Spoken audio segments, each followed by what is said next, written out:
Ողջույն, մենք 10-ի պատմաիրավագիտական երկրորդ դասարանն ենք և այսօր ուզում ենք ձեզ մի փոքր տեղեկացնել ազգային փոքրամասնություններից ասորիների և եզդիների մասին։ 19-րդ դարի 30-ական թվականներին 100 ասորի ընտանիք Ուրմիա լճի արևմտյան հատվածից եկավ Արևելյան Հայաստան, այդ ընթացքում սկզբում նախ նրանք հաստատվեցին Կուլասար գյուղում, որը ներկայիս Արարատի մարզում է, այնուհետև Դվինի ասորի և Արձնի գյուղերում, իսկ արդեն հետագայում բաշխվեցին տարբեր քաղաքներում՝ Թիֆլիսում, Մոսկվայում, Պետրոգրադում և այլն։ Եզդիների մեծ թվով միգրացիան դեպի ռուսական կայսրություն, ինչպես նաև ժամանակակից Հայաստան և Վրաստան տեղի ունեցել հատկապես 19-րդ դարի վերջին և 20-րդ դարի սկզբին, նրանք փախչում էին կրոնական հալածանքներից օսմանյան թուրքերի և քրդերի կողմից։ Հայոց ցեղասպանության ժամանակ, քանի որ եզդիները ևս մասնակցել էին ու ենթարկվել էին ջարդերին, նրանք որոշեցին փախնել դեպի Արևելյան Հայաստան, որը գտնվում է ռուսական կայսրության կազմում։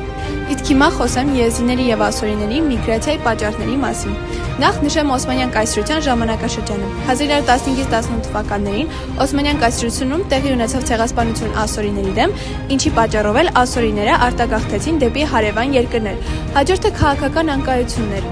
20-րդ դարում Մերձավոր Արևելքում տեղի ունեցած պատերազմներն ու հակամարտությունները, ինչպես նաև Իրաքի և Սիրիայի միջև քաղաքական անկայությունը ստիպեցին շատ ասորիների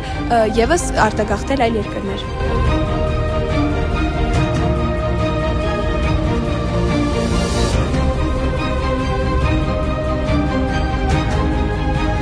Իսկ այժմ խոսեմ եզդիների միգրացիայի մասին։ Նախ հալածանքները և ցեղասպանությունը 2014 թվականին Իսլամական պետությունը ահաբեկչական խմբավորման կողմից եզդիների դեմ ցեղասպանություն կազմակերպեց, ինչն էր ստիպեց եզդիներին փնտրել ապրելու վայր այլ երկրներում։ Եվ իհարկե